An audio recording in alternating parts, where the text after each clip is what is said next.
Oh, yes. Welcome, everybody, to the final demo of the summer projects. Woo!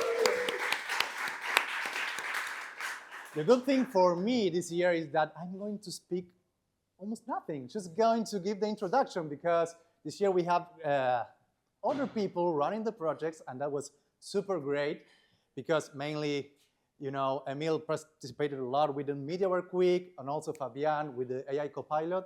So just for a quick introduction today, first, remember the summer projects. So we started 3 months ago with some technical sponsors that we have here, Andy, also Luke,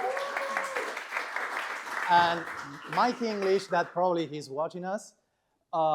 So he introduced to us some ideas to run some projects, and they say, hey, let's create an AI Copilot for SMPTE. And we said, yeah, why not? And people choose that project. And Luke said, with Mike, Mark. And people said, yeah, sure, Mark. And so we got into that and had fun for 3 months. And today we are going to just show you how that process was and everything we learned and how we enjoy these projects together. So let's start with the first one, right? Yeah. Emil, the mic is yours. Let me check if everything is okay. Woo! All right.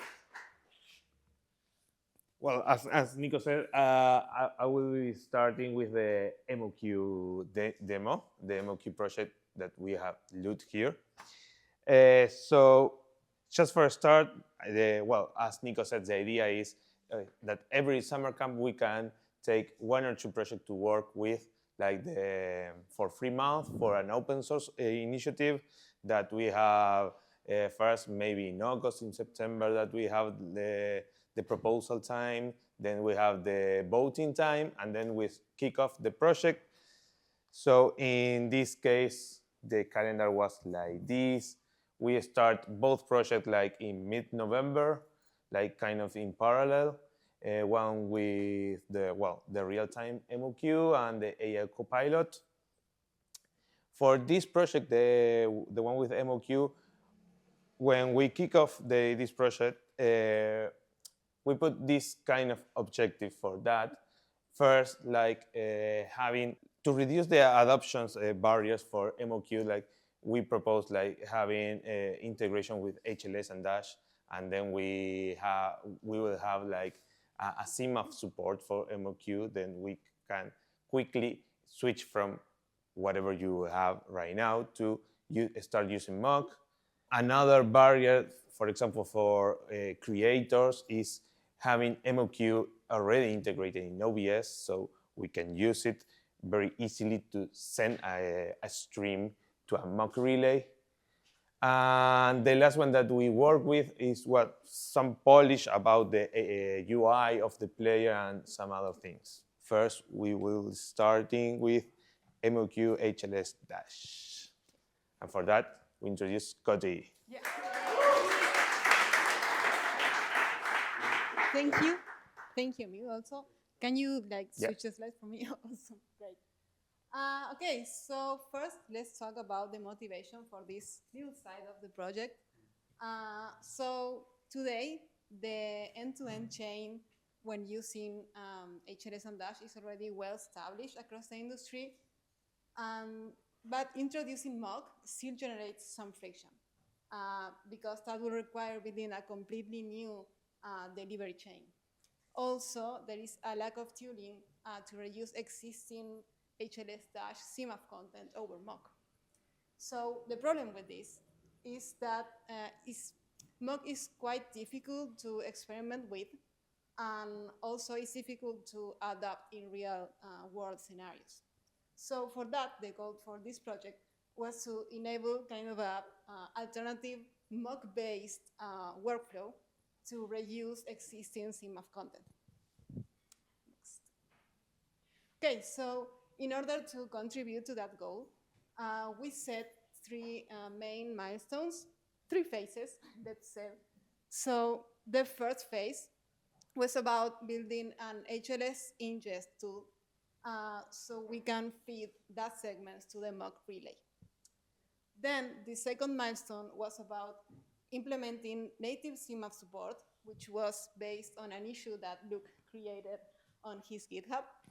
And the idea of this was to create a pass-through mode that preserves the FMP4 container, and then delivers the complete fragment. And finally, the last milestone was about implementing media source extension support. So the player feeds the CMAF fragments to MSE instead of web codecs. So now, Juan here is going to present the implementation we did.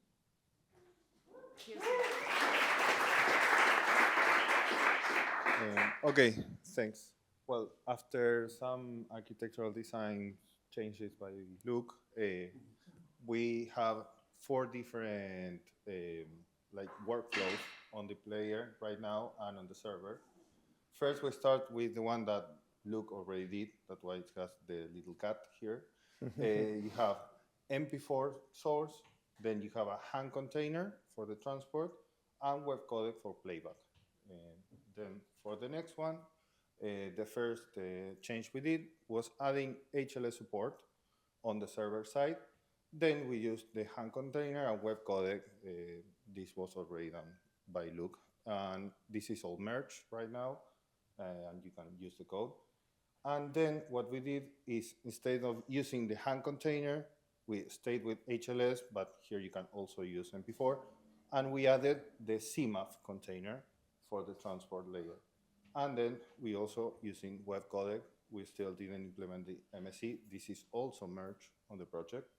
And the last iteration that still needs some little works here and there. That's why you got the little wrench here.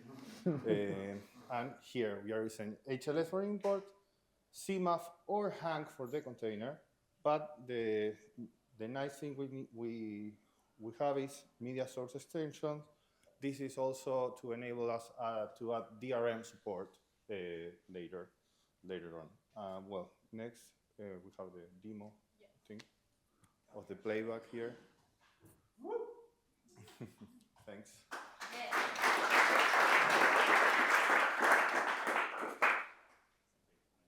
Okay. Favorite, you guys probably haven't seen this before. It's an upcoming movie.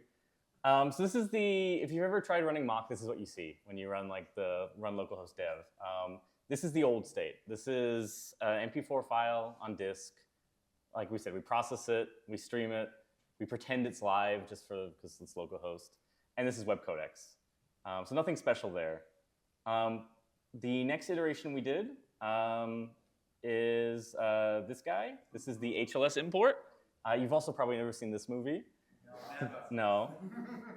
So what this is doing is, I wish I could show it more, is it's just literally taking the same CMAF segments straight from FFmpeg in this case, and sending them over mock, and again, using web codecs. We're using Casey's library to actually decode the MP4, yeah.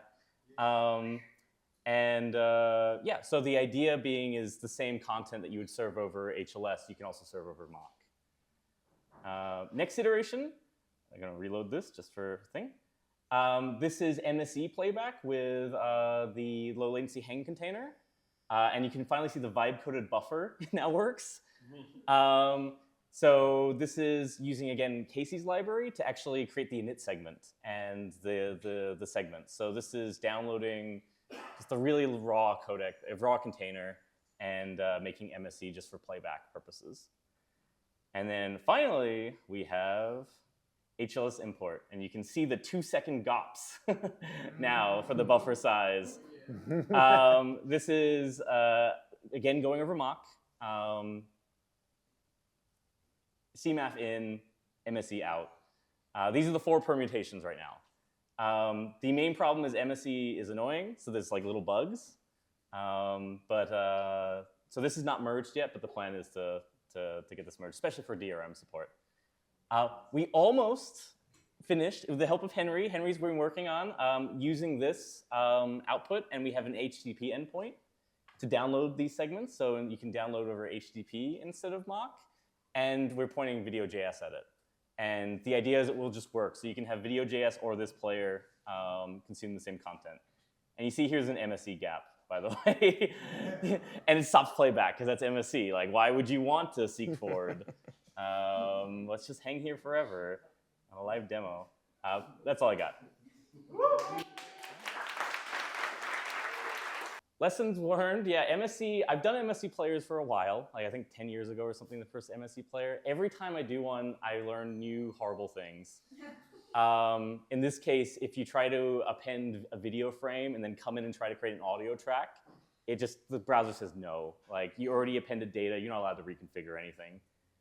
Stuff like that. And gap management, again, it's really easy with web codecs to just, because we're just sleeping and rendering frames at certain sleep intervals. You don't care about gaps. That's the whole point. That's a sleep. With MSE, you need to make sure there's no gaps, otherwise it will stall forever. The other thing is just buffer sizing. That 2 seconds gap size for HLS, we realized had to change the protocol a little bit. So we actually, in the catalog, which is the equivalent of the HLS playlist, we tell the player what the minimum buffer size is. Otherwise, it's going to sit there trying to do like 200 milliseconds of latency with 2-second segments. It's never going to work. I tried. It doesn't work. It plays like the last few frames of the segment, and then it goes back to waiting and buffering. The other thing is just tree shaking. This is JavaScript nonsense, but we want to make it so if you don't want MSE, you don't have all the MP4 stuff. And vice versa, if you don't want web codecs, you don't have all that code. So just the API design, you can't just have a fat video tag that can do everything, because then you bundle everything in your app. So we're trying to talk about how you design components such that they're reusable. And those are the main insights from the project.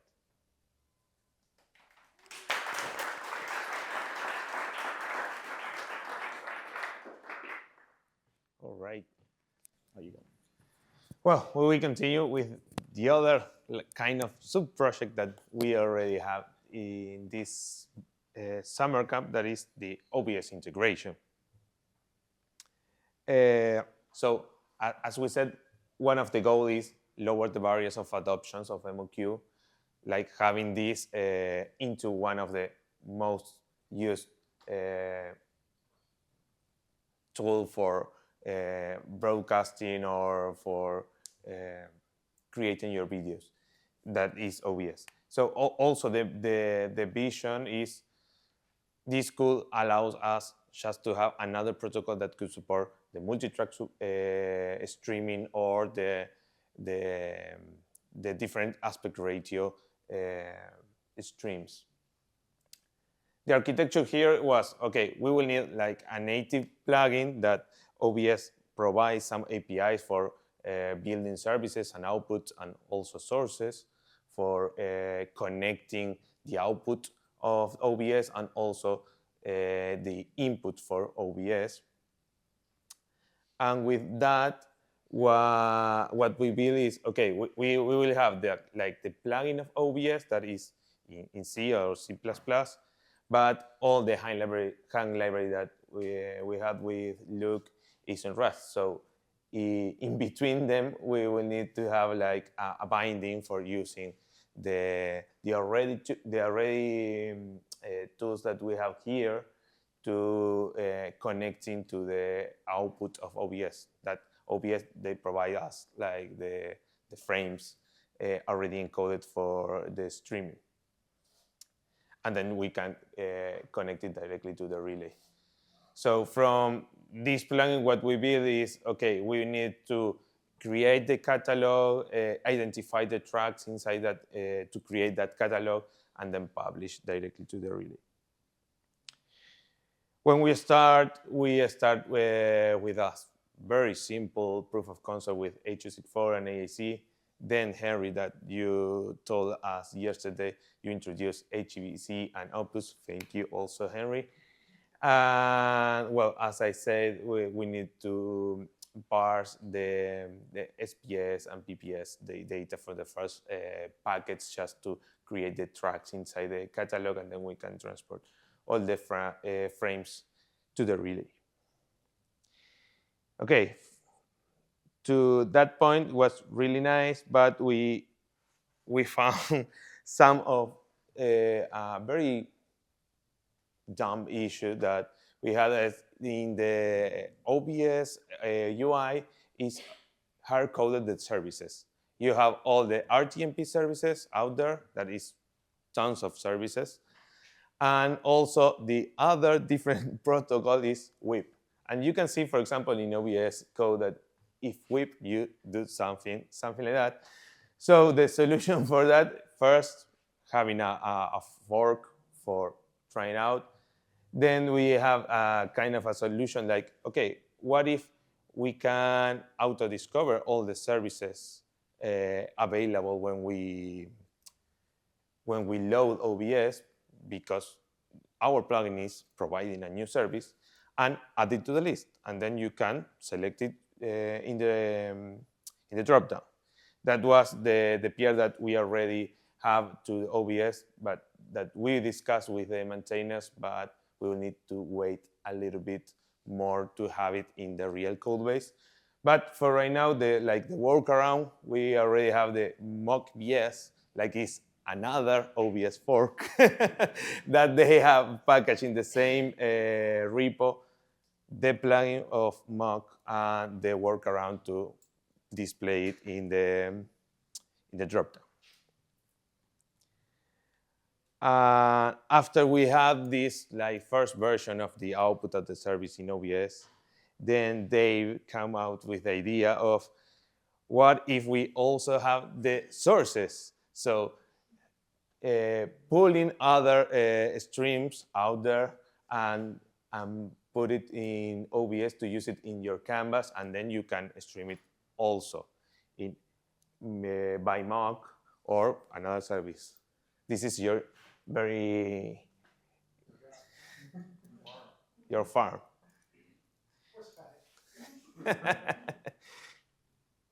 Okay, so I'm doing a very quick demo right now.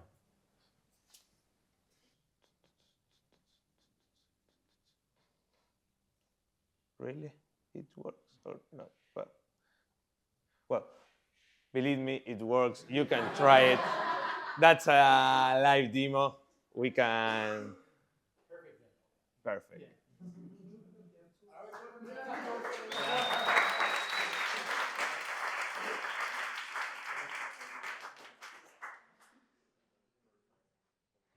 So that happens.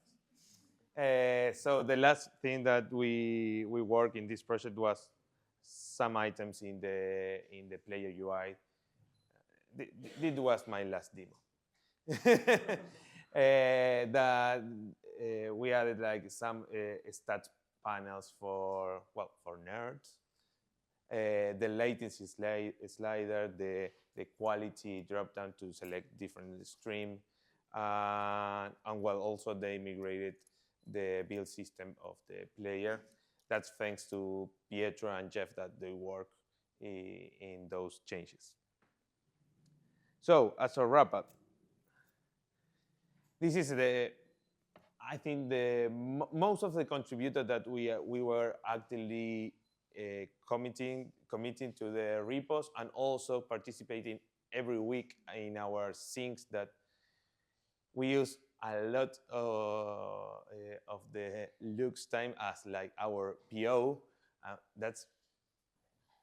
I want to give you a very shout out about that, because you were in Australia at 3 a.m. every week on your Saturday, because it was our Friday. So that's thanks a lot to your time. Well, as future work, in the primary branch of the CMAF support, of course, merging the MSC player implementation. Of course, after that, we can start playing with DRM. And this is kind of a share between both items, is adding support for packaging of CMAF in the OBS side, so we can deliver the CMAF packets just from OBS. From the OBS side, we have, making sure that our quick fix for the UI get it merged in the official OBS studio, so then we can distribute the plugin and you can test it very easily. There is, well, you post a message yesterday if there is somebody that wants to help about an audio video sync issue with MOQ source, call Dave, text Dave, here we are. And well, multiple tracks via MOQ, add vertical video support, try different implementation of other libraries like Maxis and Quish, and of course, give it a try and send us feedback about that. And I think that's it.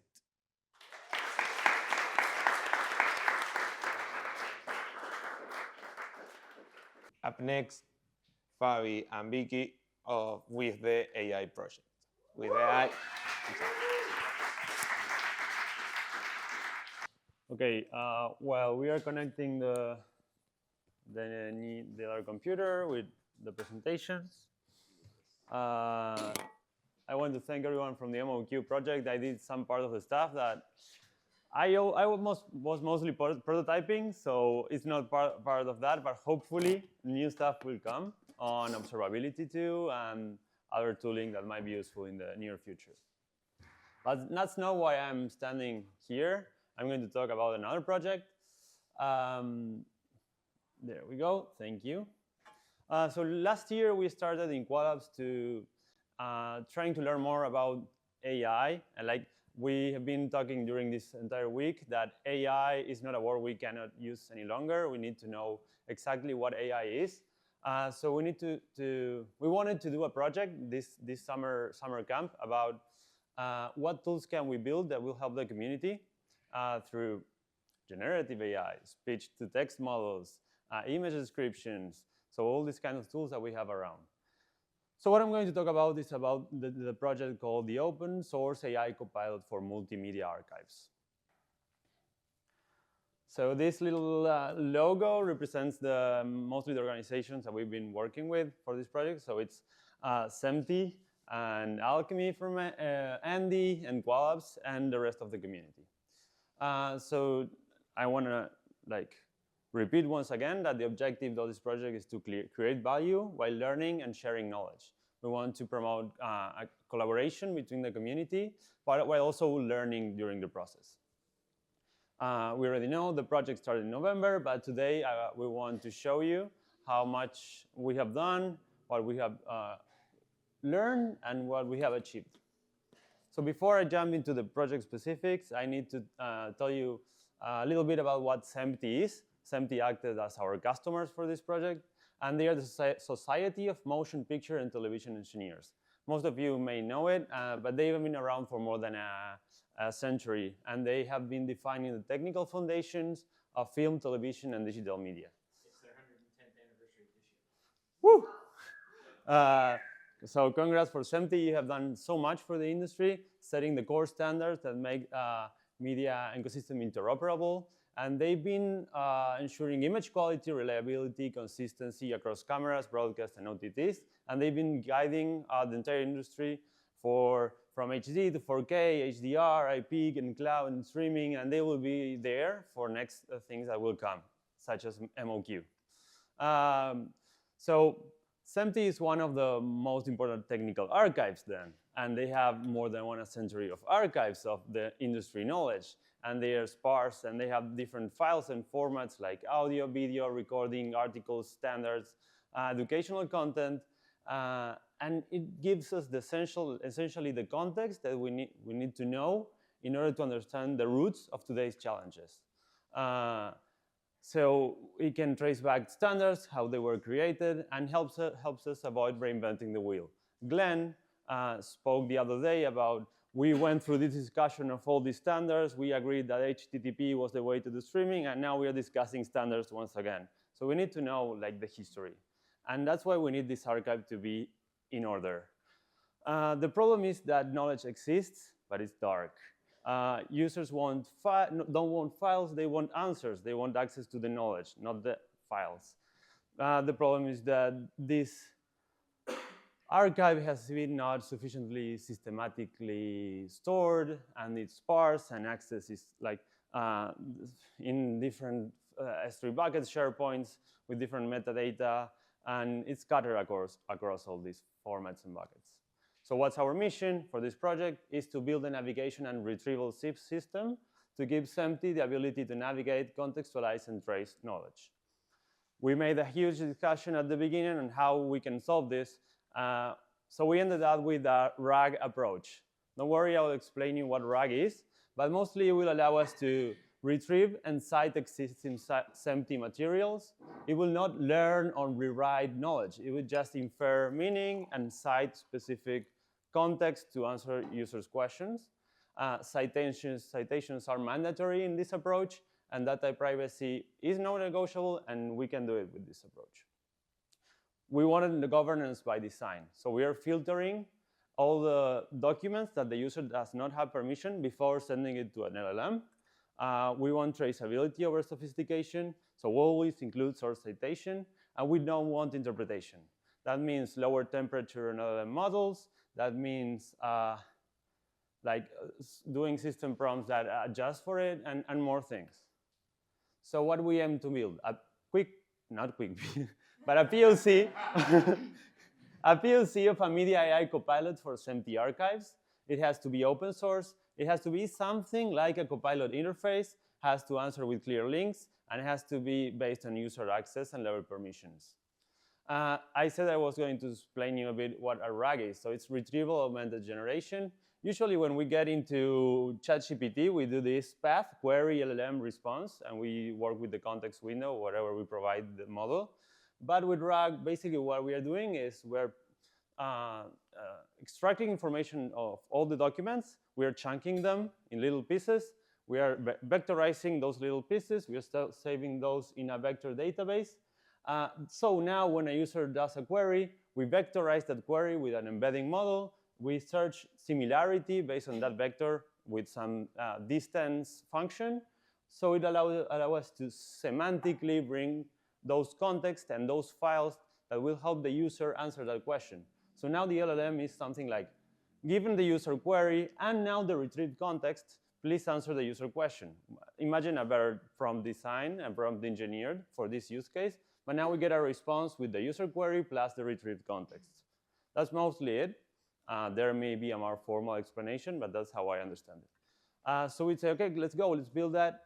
We made a raw PDF. I'm going quickly because I have a ton of content, so sorry about that. We made a raw PDF parser. We chose ChromaDB as our vector database because it was quick to set up. We chose a local model to test it out. So the system was working. I mean, it did answer stuff and it retrieved stuff, but it was not providing like good retrieval systems. Like the most relevant chunk that we knew which one it was because we were testing with sample documents was not in the first place. So the answer was not correct, and we needed more processing power, more parsing tools, and more better chunking, and all this stuff. So we carried on, and now I'm going to speak about the few things we started solving during the ingest process so we could get good feedback from the responses and retrieval. So the first one we found, when we found the table in the documents and our parser, they basically output garbage, so garbage in, garbage out. So we needed to find a way to manage structured data. We changed our parser into docling, and docling outputs markdown. And with some configuration, we could now process tables and get structured data in the parsing now. So we have markdowns with table descriptions that now we can put in a chunk, and we can ask data about it. Then we came with image description. So now imagine 1960s and some PowerPoints. Most of that stuff is stored as PDF, but they're actually screenshots of PPTs. So we need to be able to describe images. Also, in new PDFs, we have images. So whenever we find an image, we made something to extract that image. We are sending that to a vision model and generates a description for us. So now our Markdown has a better description. When they are diagrams, you will create mermaid diagrams. And if it's a picture, you're just going to do a brief description of what it sees. It took it took very long to process that, so we have to optimize, choose a lighter model, optimize the prompt. So that things got it work a little bit faster. It still takes a bit much of time. I said it was multi-format, so it's not only PDF. It's PDF, Word files, but also video conferences, for example.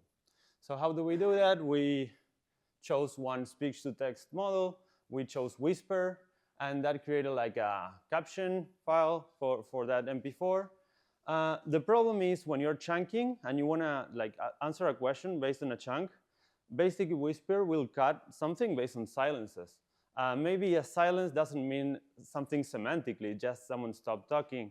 So we made like a second step of processing to cut the chunks based on semantic meaning, also LLMs. So now we have accurate citations pointing to concepts and not just silences. And now we have the workflow to process video. I said we wanted to control users' permissions. So what does actually mean? We designed a role-based access model, but we need to, when we process the data, we need to store those chunks with some information about the permission. That's basically metadata in our vector database, but ChromaDB did not handle very well the metadata, so we had to switch to Quadrant. Quadrant does handle metadata better. There are some issues about ChromaDB for handling this in the future, but Quadrant did it already, and it was easy to set up. We are using LangChain for all of this, so it's switching these kind of things. It's a little bit easier. Okay, now we can add information about role access to those chunks. Finally, we want to try this out and see how it performs and cite and everything. We didn't want to spend too much time working on the front end, but did want to show the full experience. Open Web UI is an open source project, so aligned with our purpose, that allowed us to quick prototype, have transparent citations, and have seamless integrations as long as you do an OpenAI compatible API. So we did that, and now we are it's integrated with Open Web UI. Good. What's the final architecture? It's going to take me a bit more time to go through this, but imagine like ingestion, embedding, saving. Clients can ask to the API of our RAG, but I prefer using this one because it explains better how it's going to be used. Two independent processes. Ingestion on one side, that gets you the vector database, and another side, query and retrieval. You do the ingestion once for all your files, you have that vector database ready. Then it's query and retrieval. So first step, ingestion pipeline. We tried to follow a factory and pipeline design pattern because people could use the steps they wanted, and it made sense based on our requirements. So our source file now is S3 buckets. The load step loads all those files. Pre-processing is something I didn't comment, but it removes noise. If a chunk is too similar to one another, it will drop one and just keep the unique one. That happens because you may have headers, you may have footers that repeat along the entire file, so you need to remove that. Chunking step is with Duckling, and embedding is with a Gemini embedding model. Then we save that into the vector database. One missing thing here is the tagging that we will use for role access based that happens during this pipeline. On the query pipeline, the user creates a query, and we need to vectorize that using the same embedding model, and that will allow us to do the retrieval step to the vector database.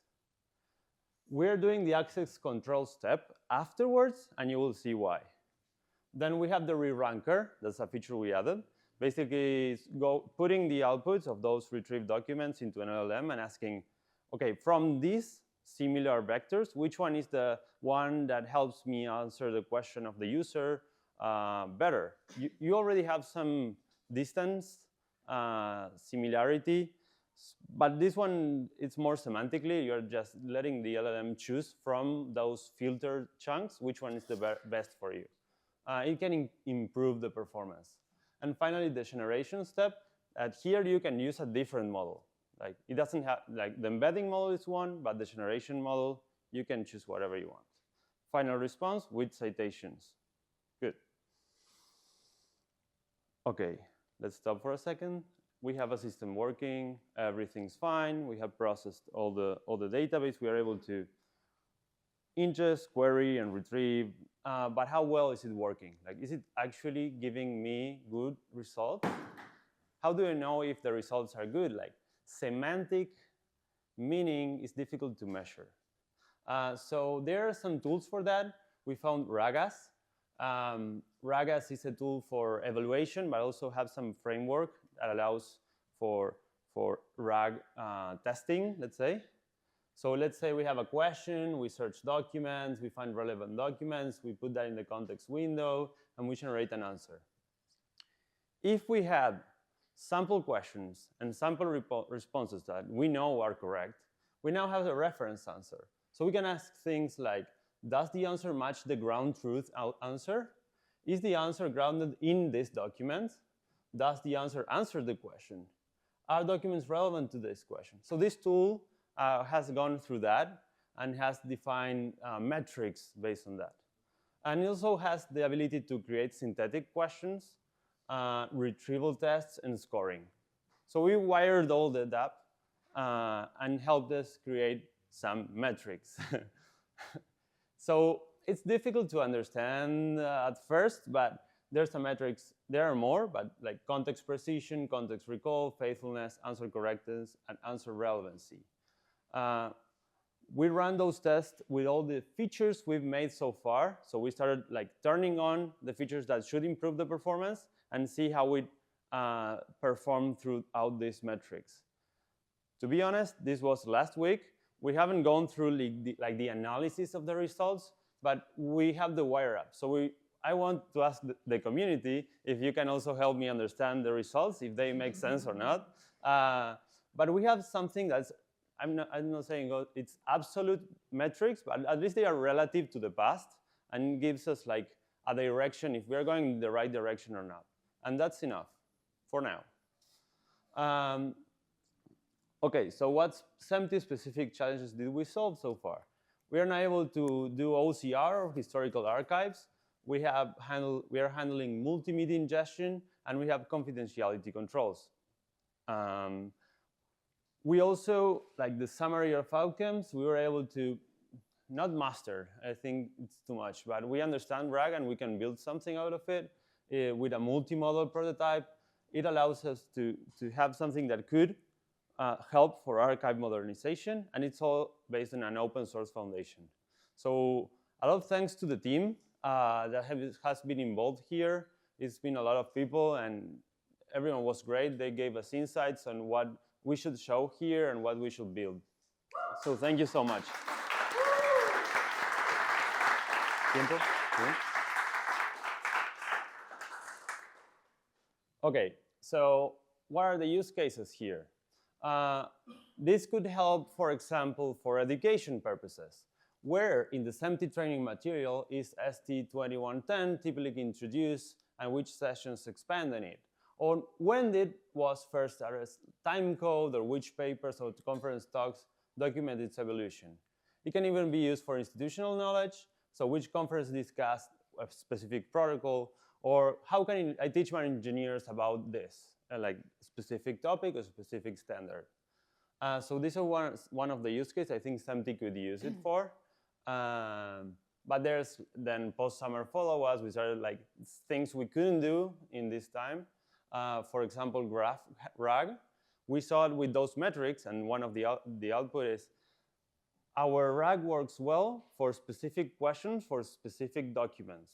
If you want to ask questions that require many documents, you need better understanding the relationship between them. RAG should help for that. And also agentic workflows work for that.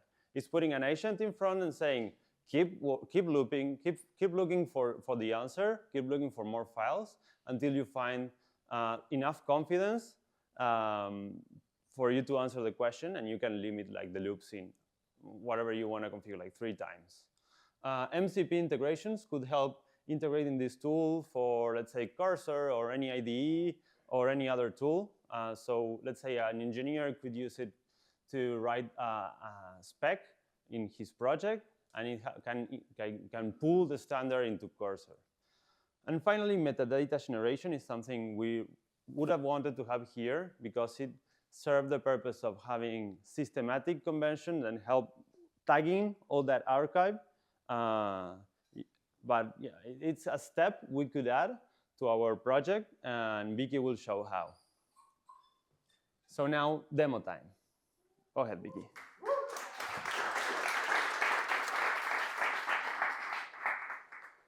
Okay, first, a quick roadmap for the demo. First, we are going to see the repository, and I'm going to show you how to process raw files into the system, and then I'm going to show you the UI, so you can see how the user actually queries the data.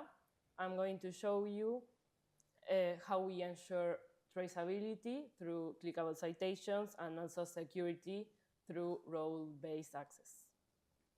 Okay, so you can control everything through the config file. First, we have our input source.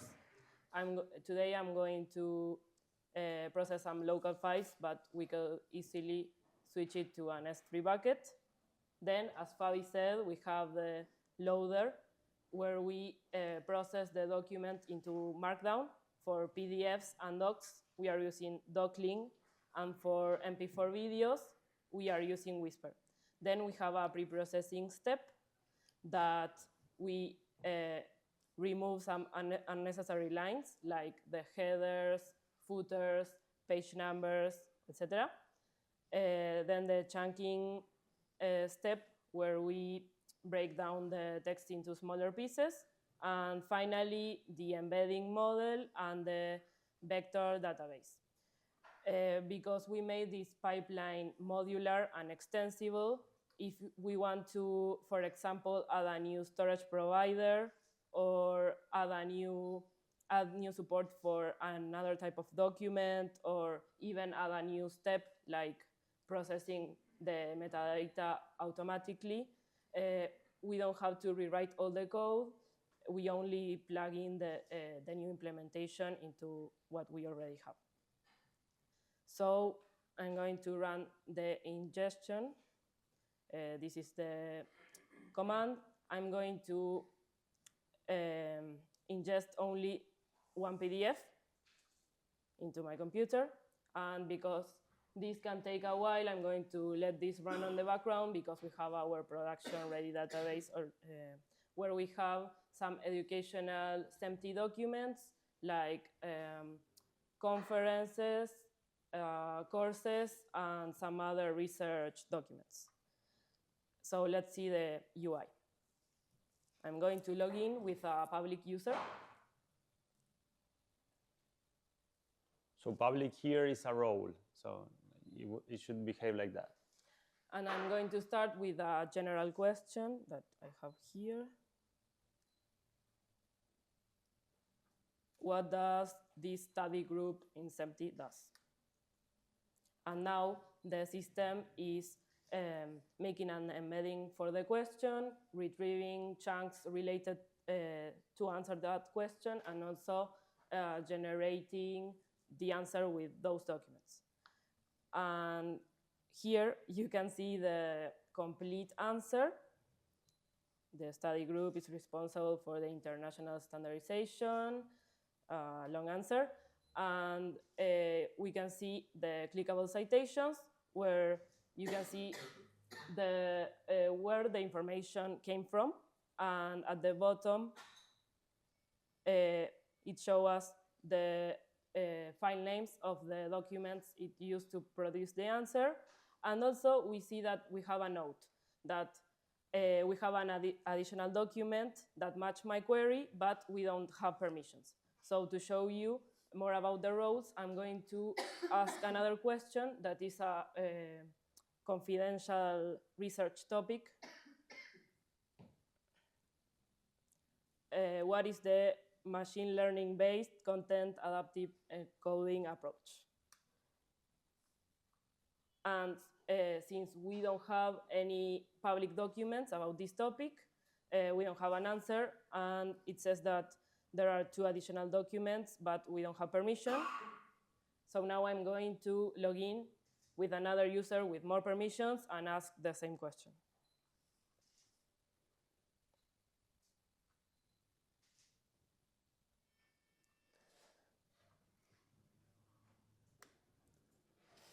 Now, again, the system is retrieving documents and generating a new answer that hopefully answers the question.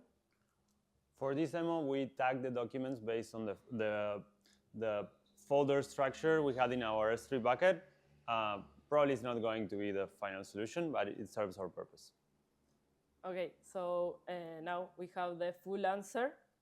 And here you can see that these two documents were the ones that it said that we didn't have access before. And finally, I'm going to make an unrelated question to show you what happens when we don't have any documents. So how to make pasta carbonara. And now it's searching.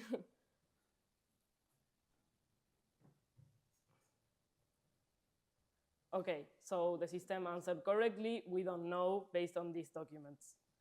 And that's the end of the demo. Now I'm going to hand it over to Fabi so he can give us some final words to wrap this up.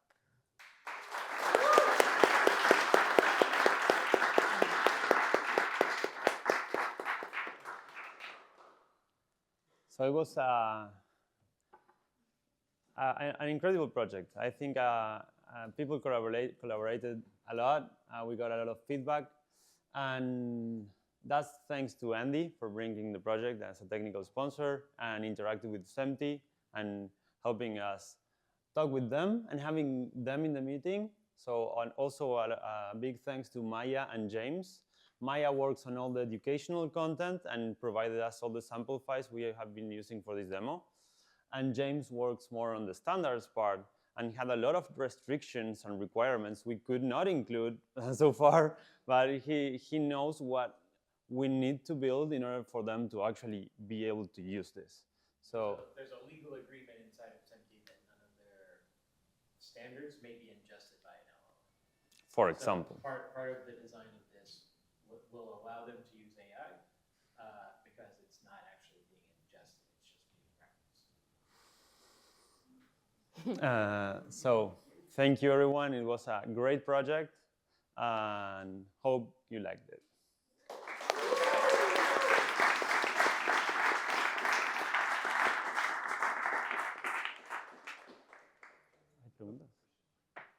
I don't know if anyone has some questions, but it could be like after, just after, oh, thank you. Just after the meeting. Sorry for the ones that are online, but we are running out of time. So big applause to everyone who presented today. I think it was a super fun summer project. And I hope to see you next year with more people, more projects, probably Mock again. And thank you again, a big applause for you. That is the people who really build all this.